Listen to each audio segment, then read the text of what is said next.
Alright, so let's jump right into the picks and bans here, going into the Monomaniacs versus Team Dignitas game here. Looks like Monomaniacs have already banned out Karthus and Kog'Maw, and Team Dignitas has already banned out Udyr and Urgot. So, speaking of the Monomaniac bans, Karthus is obviously a very powerful ability power mid-champion.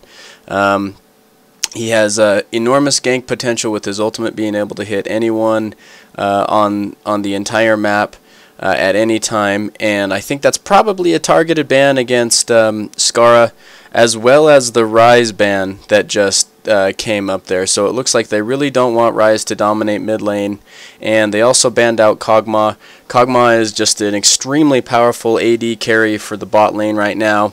He's been very popular in this tournament so far, and I just think they don't want to have to deal with him this game. So, moving on to the bans from Team Dignitas, they banned out Udyr, Urgot, and Cassiopeia.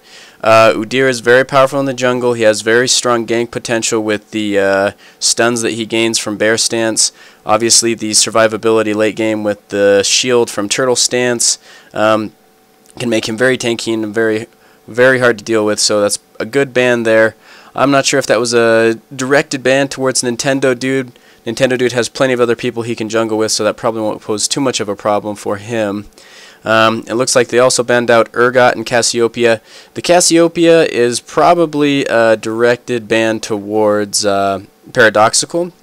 He plays a very strong Cassiopeia mid lane. She is capable of doing enormous amounts of damage, and so that's probably that's a great ban for them, as well as Urgot. Urgot's also been very popular during this tournament.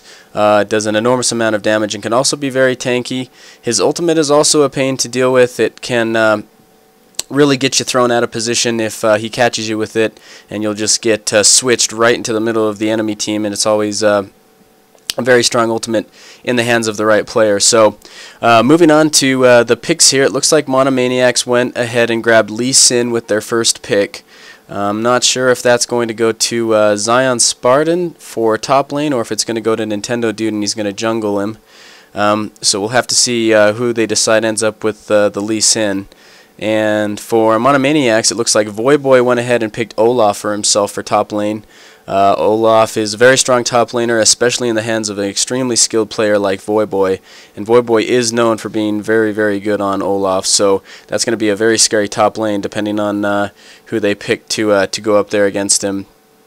For the AD carry for Dignitas, they picked Corki. Corki is an excellent AD carry. He has a lot of versatility. He does true damage, physical damage, and magical damage. Obviously, the true damage from his passive. He has the ability to escape quickly with his Valkyrie. He can just shred enemy targets' armor with his Gatling gun. So he's also he's always a very versatile AD carry pick for their bot lane there. And it looks like for the support and possibly top lane or jungle picks over here for Monomaniacs, it looks like Pixel's going to go ahead and, yep, she did. She locked in Jaina. She's always a very strong support character bot lane with the shields, granting the extra attack damage to the AD carry, and a enormous amount of disengagement between the tornadoes and her ultimate. The slow from her E ability is also very strong, and so she's a great support champion to have. And it looks like they went ahead and locked in Riven as well, so we'll have to see if it's going to be Riven top lane or in the jungle. She'll most likely go in the jungle, so Riven will most likely go to Nintendo Dude, and it looks like Lee Sin's most likely going to go to Zion Spartan for top lane. It looks like the support for Dignitas, they went ahead and picked Taric. Taric Corki is a very good combo. Corki can jump on anyone who ever gets stunned, and so having Taric being able to jump out and stun an AD carry, and having Corki unload all of his damage with the Phosphorus Bomb and his ultimate once he gets that up can be very scary. And it looks like they picked Mundo for their jungler. That's been a very popular jungler in this tournament as well. He can clear the jungle very quickly. He also has very powerful ganks.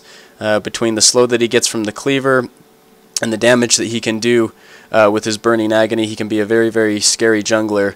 And in addition to that, he becomes seemingly invincible late game when his ultimate is up if they build him so tanky. And so a great jungler pick for I Will Dominate. Coming over for the AD carry for Monomaniacs, it looks like they went ahead and picked Graves.